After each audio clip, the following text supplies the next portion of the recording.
evening, and welcome to SoCal Prep Report. My name is Randy Rosenbloom. It's going to be a fun night here on SoCal Prep Report. We're going to first bring in Tarek Fattal from the Daily News. Tarek is with us every week, and we got him in studio this week. Sometimes he's remote.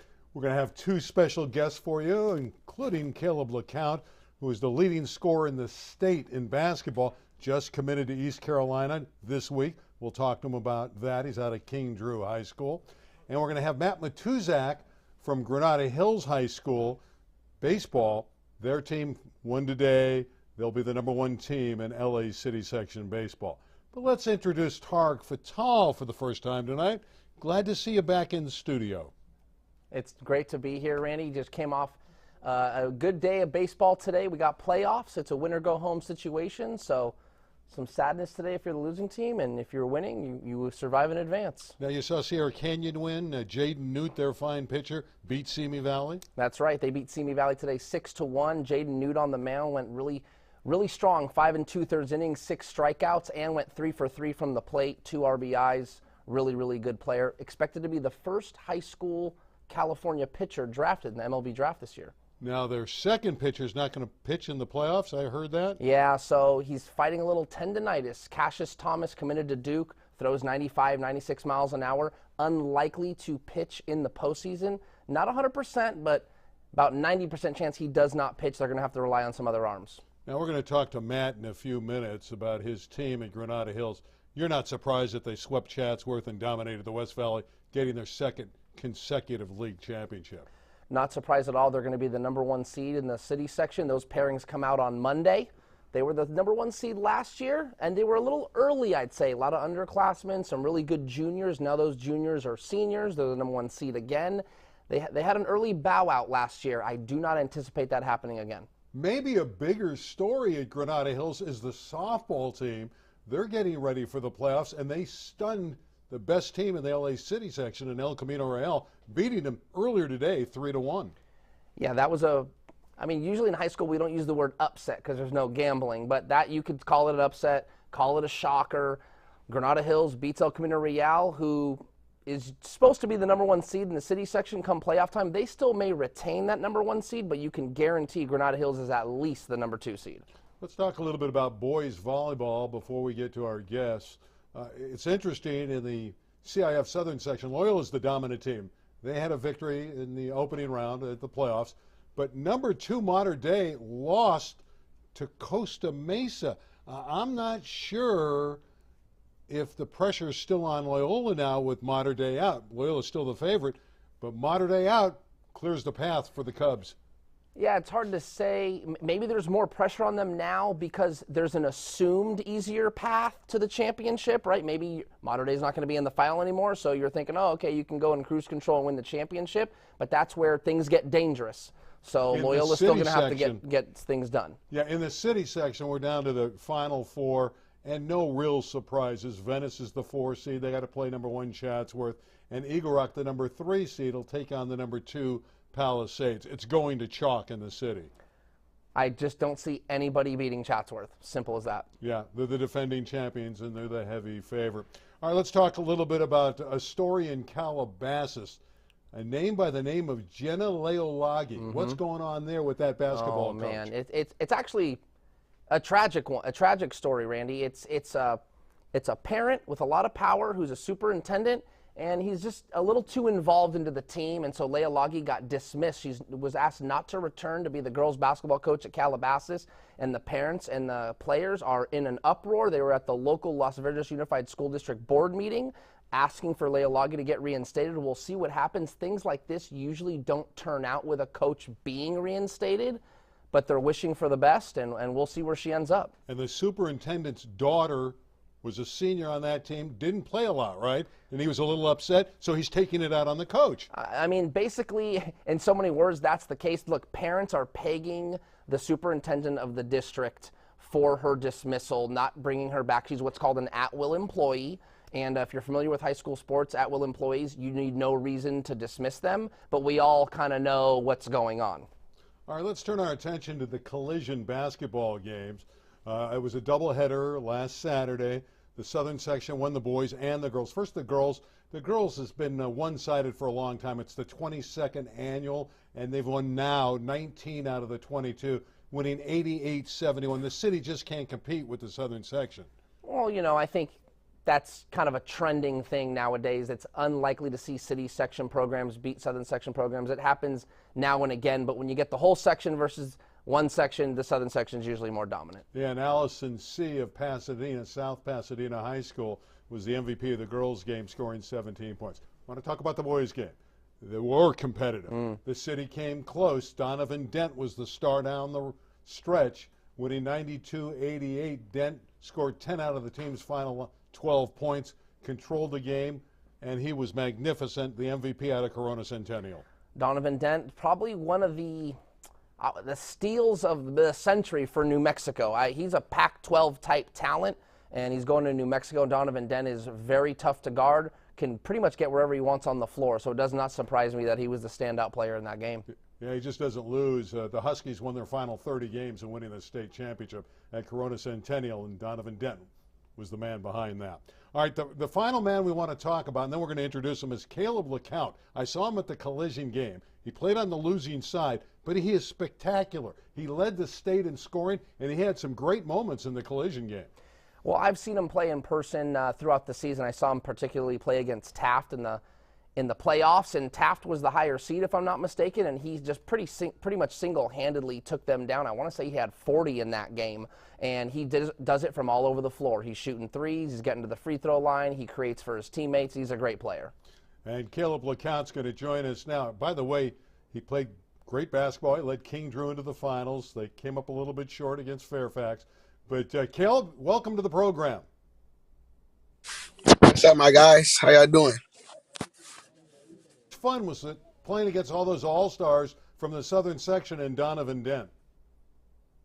Oh, no, that was a great experience, man. It's something you live for, things like that in the basketball area, for sure. But the game, I felt like their team was automatically like everybody know they gonna win. So we was ahead the whole game until like the last quarter. And then they pulled away. Donovan started making some tough buckets, and they pulled away. But for us to put up that fight, it was a good game. It could have really went either way. If you know, this week you decided to play at East Carolina. Now, you don't hear a lot of guys from King Drew or Southern California going to East Carolina. Why that selection? Well, and they were showing the most interest, and they was like the coach. Me and the coach, we had great talks. Like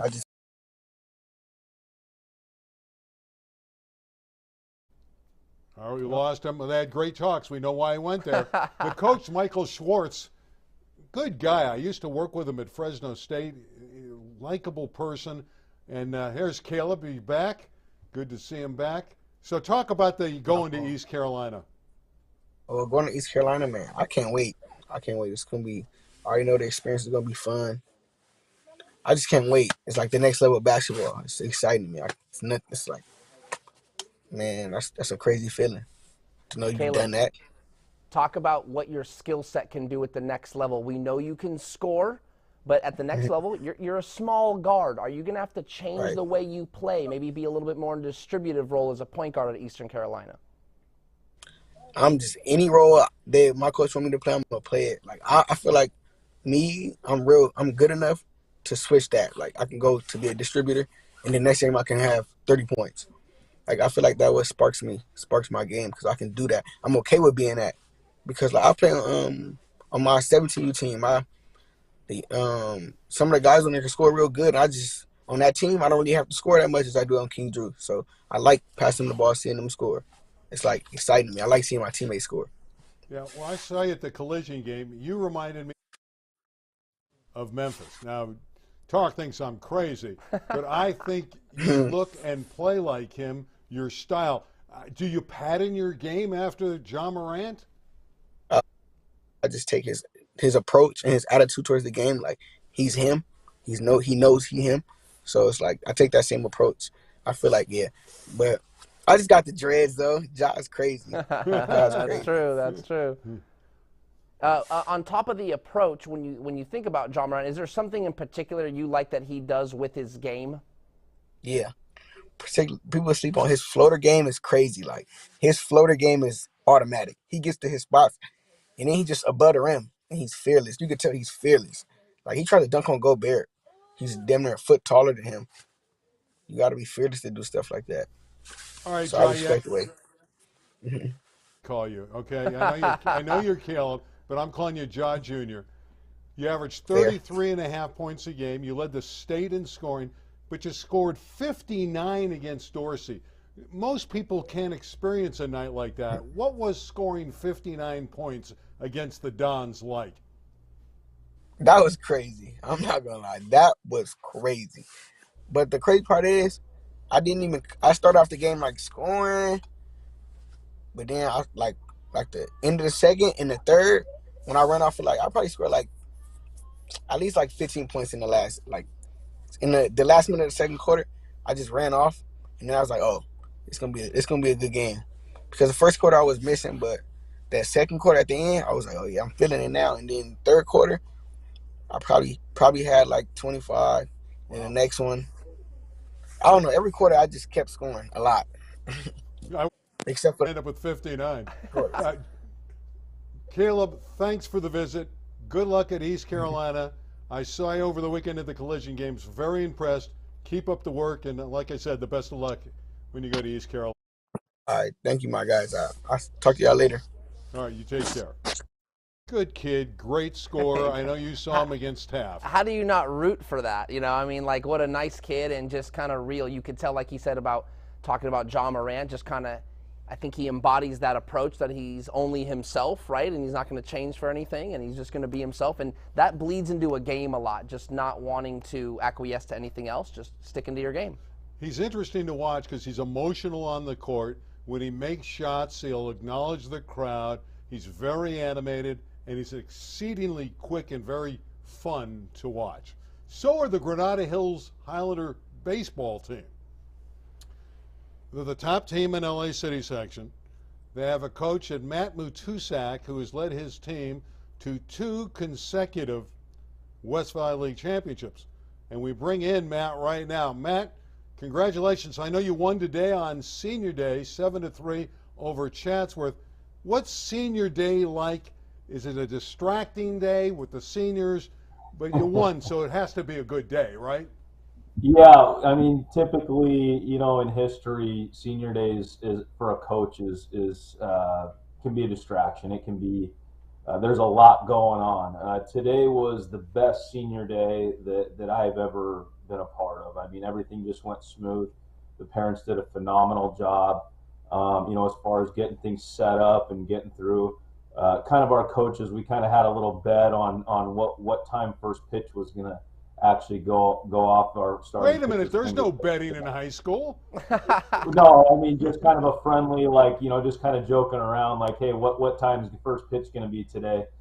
Trying to get first pitch on as close to on time as possible for respect for the other team. Matt, I think we started like just 2 or 3 minutes late, which was pretty impressive. But everything went smooth. Everything was phenomenal. Obviously, to get a win on senior night, it's nice. I didn't plan it this way, but I actually was able to get every single one of my seniors in the game, which I have 11 of them, which is tough to do. And again, that's not something that I normally do on senior night. It just kind of worked out that way tonight. Happy tonight. Matt, talk about the difference between last year's team and this year's team. Same result, West Valley League champs, but there's got to be a difference. What is it? I think the experience a little bit. Last year was really tough because, it was a COVID year. So kind of all bets were off with things. I mean, everything was just kind of, chaotic and kind of thrown together last minute. And it's weird. I was talking to my coaches after the game and we were talking about, all right, what's the difference this year than last year? What do we need to do different heading into the playoffs and different things? And the difference between this team is kind of just the experience and they've kind of learned from a lot of their mistakes from distractions. Heading down through West Valley League play at the end of last year, we kind of hit a little bit of a rut where maybe we weren't having the best practices. Maybe we got a little bit big-headed. Maybe we, weren't as focused as we should have been. And I think from a senior leadership standpoint this year, we're cleaning up a lot of those mistakes we made last year. You know, the goal is to get to Dodger Stadium and win the championship. Everybody wants to get to Dodger Stadium. You're the best team in the city. I've said it all season long. But that doesn't really mean anything. It's a tournament. It's one and done. One good pitching performance can knock you out. So as a coach, how do you tell your team that regular season was great, but really it doesn't mean a whole lot, does it? I think you're exactly right. It really doesn't mean a whole lot. And I think, again, I think our kids really have learned from that. And just, hearing their responses and hearing them talk, I think they know that now, being the 1 seed last year and, obviously being a favorite and having some high expectations and having our season end the way that it did. I think they understand that. I don't think I have to say a whole lot. I think they get it. We've kind of had that bad memory kind of in our mind and that taste in our mouth for going on 12 months now. And I think we're anxious to kind of clean things up and be focused heading into the playoffs. Matt, you touched on it a little bit. Last year was a COVID year. You said yourself all bets were off. This year you're going to have a postseason, which you've alluded to, and it looks like you're going to be able to have fans. I know last year in the postseason, parents were upset. You got to have, I forgot what they called it. You're going to have to tell me, kind of like this right field pavilion of fans that had to watch the games from outside the chain link fence. Just kind of talk about those challenges, and now this year not having to worry about that. Yeah, and I hadn't even really thought about that, those challenges and stuff. There was just so many things going on last year. And yeah, we called it the right field pavilion because we had the windscreen down out on the street there. And so fans, they couldn't be on campus because of COVID, but they were able to kind of view through there, which was different. So obviously, yeah, not having fans in the stands is different. It's a difference in intensity and heartbeat and adrenaline, a lot of different things. And then again, going into the playoffs, we didn't even know, whether we were going to be able to host a playoff game with that. Right. We thought that we might have to go play on another campus somewhere or have to do something. We literally didn't even know till about 2 days before our game if we were even going to be able to host our game. And there was some different challenges. If we were to move on to the semifinals, I think we were going to go play at Valley College. In the championship game, same thing. We weren't going to be able to host.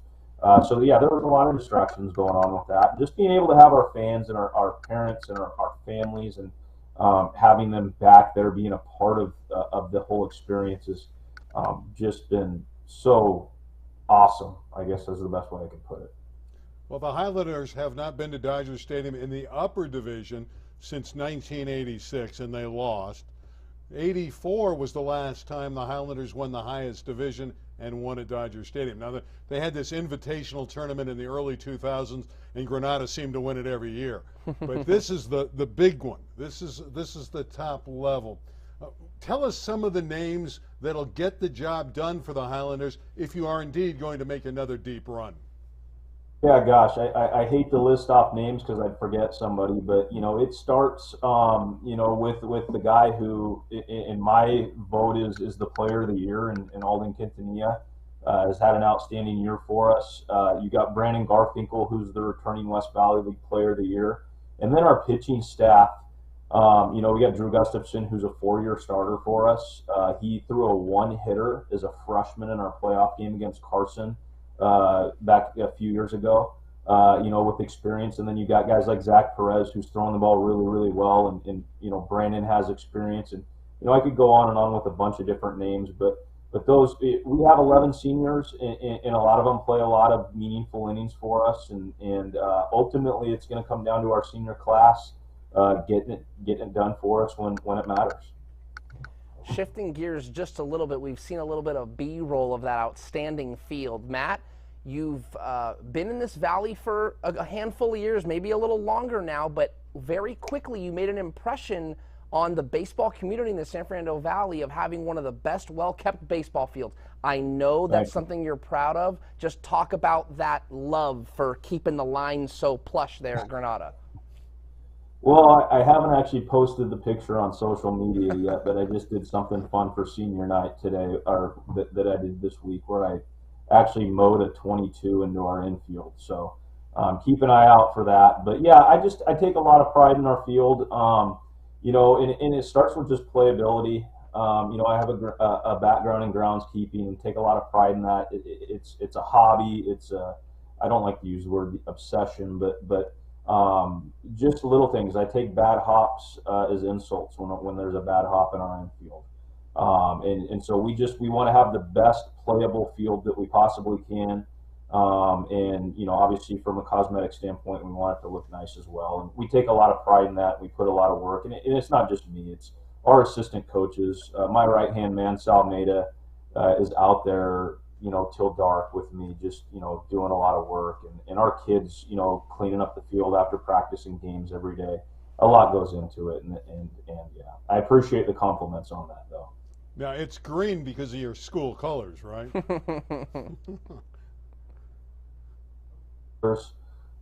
No, I mean, people ask me how do I get the grass so green, really sunlight, water, and a little tough love. And ultimately that's kind of how I get it green. Well, coaches are good with tough love. Your poker background, I understand that you could have been a rich man playing poker. Yeah, I mean, quite a bit back in the day. It was actually my main job for a number of years. Long story short, I wanted to do something a little bit different with my life, just from a fulfillment standpoint. I was already coaching, but I went back and got my degree and wanted to become a teacher and get into education. And honestly, it's probably the best thing that I ever did. I love what I'm doing now, and I'm on I think I'm on year 7 or 8. Yeah, I think I'm year 7 as a teacher, and just really happy with what I got going on. Matt, the approach you have when you've got some expectation, we all knew Granada Hills was probably going to be the team to beat. Now, obviously, you're going to get that #1 seed. Are you a step-by-step type approach, game by game, day by day, or is there a big goal, win a city championship, and you do everything up until then? Kind of talk about the approach with your team. I think you've got to kind of take it a little bit of both, to be honest. But you have to kind of take it day by day. Obviously, as the head coach, I've got to think big picture. So, the first thing that I'm going to do tomorrow morning when I get to school is I'm going to pretty much script out every day for the next 15 days of what we're going to do, what it's going to look like, what are we going to get accomplished, what's kind of our game plan to have ourselves be ready for game 1, which is May 20th. We've got to sit and wait 15 days before we play. And then by then it's got to really be game by game. We got to do everything we can to win that first game and take care of business there. And then, hopefully we're fortunate enough to move on to the semifinals and we'll kind of deal with the semifinals once we get there. But everything's kind of a big picture thing within a day by day approach. But let's take Granada Hills out of the equation. Let's look at this from a big picture of the rest of the teams in the city. I'll give you Roosevelt, Palisades, Marshall, Birmingham. You break it down for us. If you're not the team, who is the team, and which is the team that could knock you off? Absolutely, Birmingham. How do I not say that? Honestly, I know those Regency guys are bias. Yeah, no, they're a phenomenal program, and I have a whole lot of respect for them. Their coaching staff, their players, they're really deep. They have a really, really good offense. They have a really deep pitching staff with a lot of experience. Obviously, they beat us last year, and they've got guys who have been there. And again, they've got coaches who have been there. They didn't win 3 straight city titles from 17 to 19 or whatever it was by accident. They beat us. They beat us, and they're gonna obviously they're a team that they're not gonna be afraid of us. That's for sure. They're gonna come in with a lot of confidence. And there's other teams. I mean, there's a lot of teams really that can beat us. Honestly, there's a lot of good pitchers in the city section. We've been fortunate enough to play all those other teams. We've seen Palisades arm. We've seen Roosevelt's arm. We've seen San Pedro. We haven't seen Marshall, but we've seen a lot of those teams that you kind of just mentioned. And then there's other teams again that you got 15 days off, and then who's going to be the hottest team in the playoffs? And you kind of mentioned this earlier a little bit ago. You know, you run into one arm who's hot that day, that throws well that day. Baseball's a funny game. You get a bad hop here, you get you're playing. You got 16 to 18-year-old kids for 7 innings in a single loss elimination. Anything can happen on any day. Any team can win. And again, I think it goes back to what we said. I think our kids have learned that. We realize that, and I think that's one of the things that will help us hopefully get over the top, is that realization that it doesn't matter if we're the 1 seed or the favorite on the field that day. Anything can happen. Well, time's running out, but I know Tarek has a final comment to you, I think. I did have one. Randy said we don't have a lot of time. You talked about the one arm, and I think we've talked about this in the past. If you had to change the playoff format, what would you change about it, Matt? Yeah, first off, I have utmost respect for the people who put that all together and make those decisions, and I totally get it. And I know that I don't know how much time I have. I'll talk as fast as I can, but I know that everything's kind of geared towards that tradition of getting the championship game to Dodger Stadium, which I love and hope they continue to do. And I don't know why that's kind of the format of what we do. In a nutshell, I hate the 15-day layoff. I wish that they found a way to kind of get things going next week. Again, baseball's a game of momentum. We got to sit for 15 days. I don't like that. The format that I would do, first off, I would only have 8 teams in the open division instead of 12. I think for a variety of reasons. One, I think that would make their D1 bracket a lot more competitive and a lot better. I think that you could put eight teams in there and have that bracket that way. And then what I would do is, at least for the first round and probably for further, I would do a 3-game series. If you got to have those 3 weeks before from the end of the season to the championship, let's play a 3-game series for the quarterfinals next week. However they want to do it, and that way you see some pitching depth. It's not just a 7-inning single loss and you're done. Again, I'm kind of biased with that, and I know that I've got a deep pitching staff, and a lot of people will say, "Oh, of course you want that because you've got a deep pitching staff, and that would favor you." Sure, I would say that on any given year. And then we play the next round the next week, and then if they want to do the championship that next Saturday or however they want to do it, that's how I would personally do it. And I know I kind of just threw a lot out there in a short amount of time because I know we're short on time, but I have the utmost respect for the people who make those decisions. I totally get it and whatnot. But if I had a way to sit down and have a conversation with somebody and say, "Hey, let's try to do this with a 3-game series." I know a lot of other states who do it. One of our assistant coaches on our staff came from Texas. They do that there. I would love to see a 3-game series instead of just single loss eliminations. And have 3 weeks. Thanks a lot. We appreciate it. We wish you the best of luck. Yeah. You are the favorite, and thanks for spending some good time with us on the show tonight. Yeah. Thank you, guys. Appreciate it anytime. And again, thanks for having me on. All right, we got about a little over a minute left, Tarek. What's on deck for you this week? Tomorrow I will be at Harvard Westlake, Division I. So the way the playoffs match up, I think it goes 2, 4, 6 on certain days, and then starting tomorrow it'll go 1, 3, 5, 7. So I'll be at Harvard Westlake tomorrow, Division I baseball, and then next week we'll see who's still alive, get to some more baseball games. It should be a lot of fun. Of course, we're going to get the results over the weekend, who advances. We're going to find out who is going to be the teams in the city that'll challenge Granada Hills. We know the Highlanders, after winning the West Valley, is going to be the top-ranked team. There's no question about that. The West Valley, and indeed the Valley, has been completely dominant in city baseball over the years. It's a rarity that San Pedro won it last year. Over the last 50 years of the tournament, only 3 times a team from outside the Valley has won the city title. Granada Hills, Birmingham, 2 of the favorites, but Palisades, Roosevelt, Marshall, and Birmingham from the Valley, very dangerous this year. Tarek, next week, 9 o'clock, we will be here. 9 o'clock live on SoCal Prep Report. For Tarek, I'm Randy. We'll see you next week. Good night, everybody.